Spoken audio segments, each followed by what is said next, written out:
No time for hug.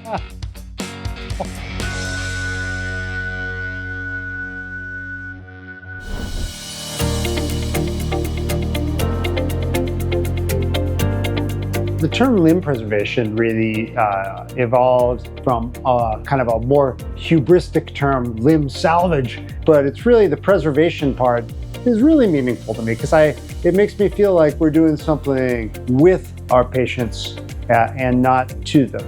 And that's what it's all about. Because, you know, our patients, before they get to us, they've been through so much. And I don't think we really think about this very often. And have that person know that you're with them and you're going to be there with them from the beginning to the end, I think that means something. And so the concept of limb preservation kind of just all stems from there.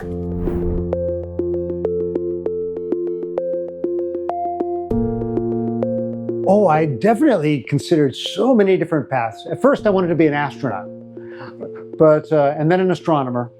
And then when both of those kind of evolved past those, I wanted to be an attorney. But I remember really well telling my father that I wanted to go to become a podiatrist because I thought about this quite a lot. And I thought, and this is the smartest man I ever knew, my father, you know, and he really a brilliant guy, first member of his family to go to college. And I saw how hard he worked for this specialty.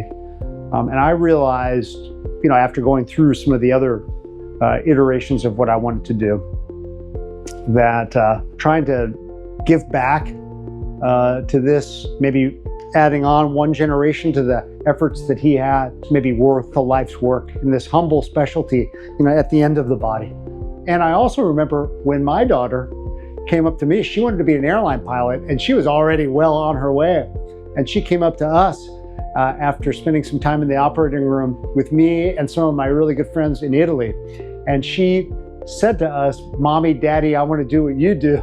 So to see it going from one generation to through the next is just, well, it's pretty great.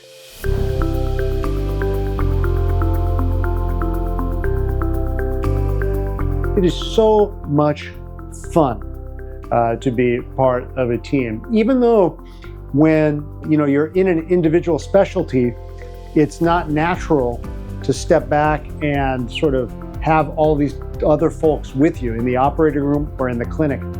Just because it's a little harder doesn't mean it's not fun and doesn't mean it's not worth a life's work, because I tell you it is, and it is just life affirming to be able to be part of some of these teams. It's just a wonderful time to be doing this.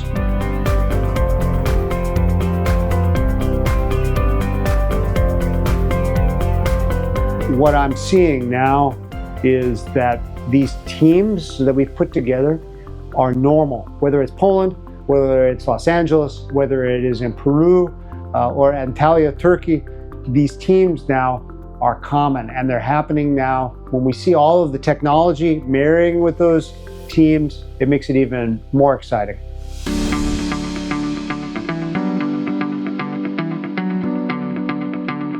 Find a mentor, talk to them, and spend time with them.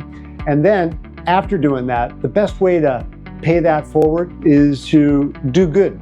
And in doing that, you're looking after patients, you're advancing science, and that is the best way to honor your mentor. And then finally, hopefully, if you're fortunate enough, you can have multiple mentors. And this may be a family member, someone in your community, maybe another clinician or anything.